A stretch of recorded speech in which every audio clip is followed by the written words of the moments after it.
जय हिंद।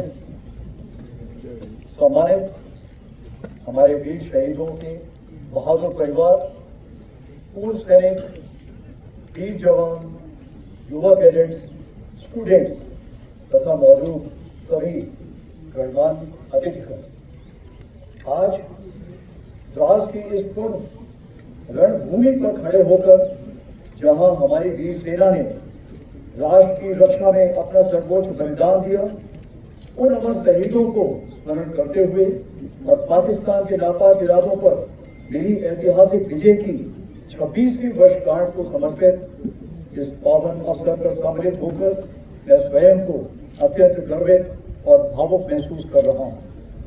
यह लगातार चौथी बार है जब मैं कारगिल युद्ध स्मारक और कारगिल विजय दिवस के इस पावन आयोजन में सम्मिलित हो रहा हूँ। 2 बार नगर कमांड आर्मी कमांडर की हैसियत से और 2 बार थल सेनाध्यक्ष के रूप में। आज इस पावन अवसर पर कारगिल युद्ध के वीरों के माता पिता, वीर नारियों और सभी परिवारजनों का दिल से आभार व्यक्त करता हूँ।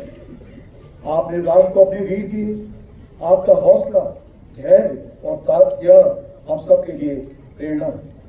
आज पूरा देश आपके अद्वितीय योगदान और अटूट राष्ट्रभक्ति को श्रद्धापूर्वक नमन करता है। पिछले वर्ष 2024 में हमने रजत जयंती के रूप में इस विजय गाथा का स्मरण किया। वह एक ऐतिहासिक अवसर था जिसे माननीय प्रधानमंत्री श्री नरेंद्र मोदी जी की उपस्थिति ने और भी प्रेरणादायक बना दिया। उस दिन शिनकुंडा टनल के निर्माण कार्य का भी शुभारंभ हुआ।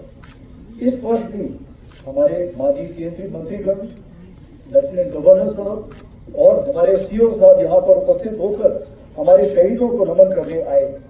यह दर्शाता है कि कारगिल विजय दिवस केवल एक सैन्य आयोजन नहीं बल्कि पूरे राष्ट्र का उत्सव है।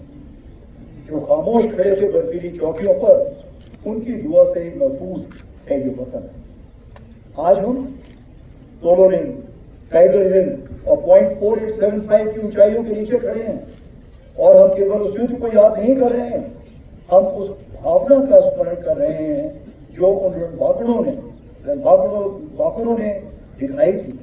हमें याद है वह दृढ़ संकल्प जो उनकी आंखों में था, वह अदम्य साहस जिससे उन्होंने हर कठिनाई को मात दी।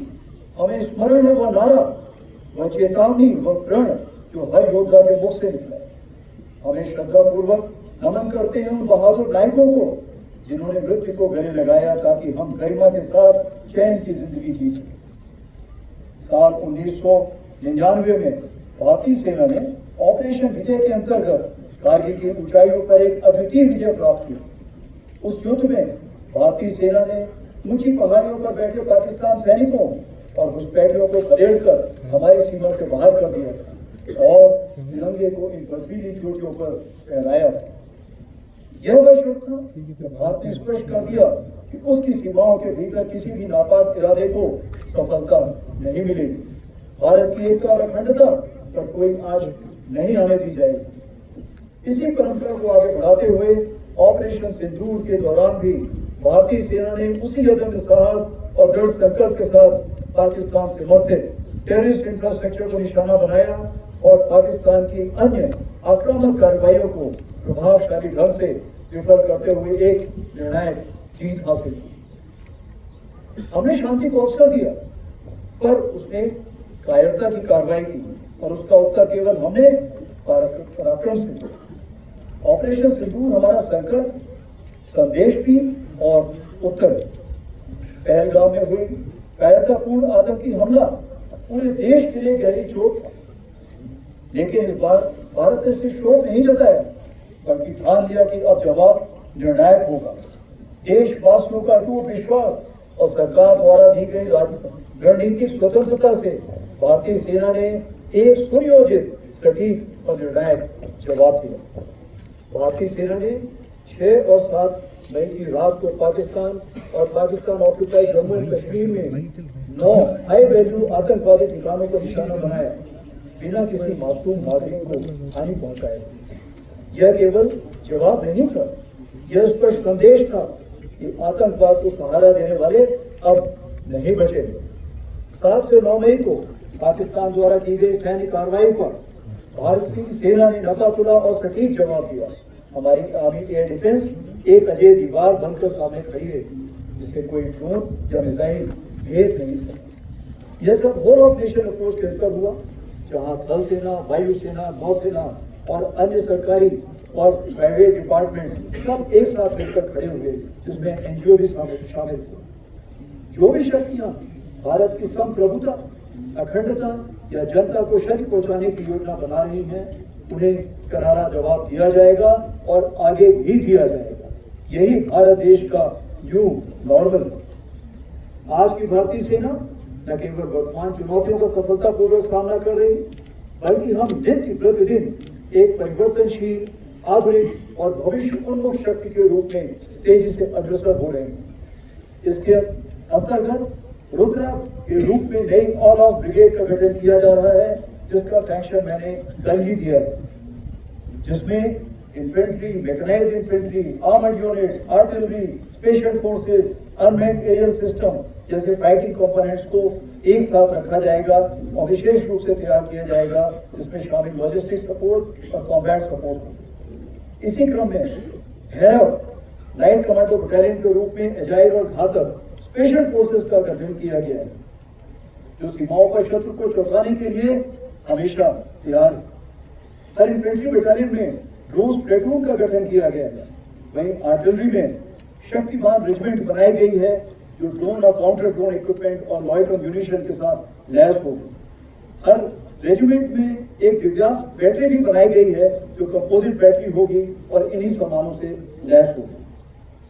इन चीजों के मद्देनजर हमारी मारक क्षमता अब आने वाले दिनों में कई गुना बढ़ जाएगी। उसी प्रकार से आर्मी एयर डिफेंस को स्वदेशी मिसाइल सिस्टम से इक्विप किया जा रहा है। हम पूरी तरह से तैयार हैं कि भारत की 100वीं स्वतंत्रता वर्षगांठ तक यानी विकसित भारत का सपना साकार करें। और इस राष्ट्र निर्माण में हमारी सबसे बड़ी ताकत है हमारा विशाल सेना परिवार, जो लगभग 1.3 करोड़ लोगों का समुदाय है, जिसमें सेवारत सैनिक, उनके परिवार, वेटरन्स और वीर गति को प्राप्त सैनिकों के परिजन शामिल हैं। लद्दाख इसका उदाहरण है, जहां हजारों सैनिक तैनात हैं, अनेक वेटरन्स यहाँ रहते हैं। सेना केवल रक्षा नहीं कर रही, बल्कि सीमावर्ती क्षेत्रों में राष्ट्र निर्माण में भी अग्रणी भूमिका निभा रही है। लद्दाख में ही कई डुअल यूज इंफ्रास्ट्रक्चर के तहत सड़कें, पुल और नेटवर्क तैयार किए जा रहे हैं, जो सेना और स्थायी नागरिक दोनों के लिए बेसिक सुविधाएं मुहैया कराएंगे। वाइब्रेंट विलेज प्रोग्राम के अंतर्गत चयनित किए गए गांव में भारतीय सेना द्वारा प्रायोरिटी से विकास कार्य चल रहे हैं। बॉर्डर टूरिज्म को बढ़ावा देने के लिए battlefield tourism, spiritual, ecological, heritage और एडवेंचर टूरिज्म जैसे क्षेत्रों में कार्य किया जा रहा है। जैसे कि आज आपने खुद देखा इनॉग्रेशन, जिससे युवाओं को रोजगार मिल रहा है। सेना स्थानीय युवकों के लिए टूर गाइड, माउंटेनरिंग और एडवेंचर स्पोर्ट्स में ट्रेनिंग देकर आत्मनिर्भर बना रही है। स्मार्ट बॉर्डर्स पहल के तहत लद्दाख और अन्य दूर स्थित इलाकों में मोबाइल नेटवर्क पहुंचाने के लिए सेना के कम्युनिकेशन टॉवर्स का उपयोग हो रहा है। प्राकृतिक आपदा के समय राहत और बचाव कार्यों में सेना अहम भूमिका निभा रही है। हमारे वेटरन्स जो हमारे आदर्श हैं, आपका योगदान हमारी नींव है। भले ही आपने वर्दी ना पहनी हो, लेकिन आपका जज्बा और राष्ट्र के प्रति समर्पण आज भी उतना ही अमूल्य है। आप न केवल हमारी सेना की गौरवशाली विरासत के वाहक हैं, बल्कि राष्ट्र निर्माण के लिए एक महत्वपूर्ण स्तंभ भी है। मैं युवा कैडेट्स और छात्रों को ये बताना चाहूंगा कि आज का दिन केवल एक ऐतिहासिक यादगार नहीं, यह राष्ट्र निर्माण का आह्वान है। आपने देश की सेवा ईमानदारी, शुद्धता और राष्ट्रभक्ति के साथ करें, चाहे वह सेना, विज्ञान, शिक्षा, चिकित्सा या उद्यमिता कोई भी रूप। कारगिल विजय दिवस हमारे लिए केवल स्मृति नहीं, यह वचन है भारत की संप्रभुता, अखंडता और सम्मान की रक्षा के लिए अंतिम सांस तक लड़ने का। हम शांति प्रिय हैं पर कमजोर नहीं। हम संकल्पित हैं, सजग हैं और अडिग हैं। हमारी शहीद हमारी प्रेरणा। हम अपने वीरों को विरासत को आगे बढ़ाएंगे। आइए आज हम एक साथ संकल्प लें कि हम भारत को सुरक्षित, सशक्त और विकसित बनाएंगे। इसमें क्योंकि समूचे भारत वर्ष का योगदान है, तो मैं जरूर उस समय कारगिल के वक्त जब हमारे प्रधानमंत्री श्री अटल बिहारी वाजपेयी थे, उनकी कुछ पंक्तियां सुनाना चाहूंगा। कुछ कांटों से सज्जित जीवन, प्रखर प्यास से वंचित यौवन, नीरवता से मुखरित भगवान, पर अर्पित अपना कर्म, जीवन को शक्षक आहुति, गलना होगा, कदम मिलाकर चलना होगा। जय हिंद, धन्यवाद।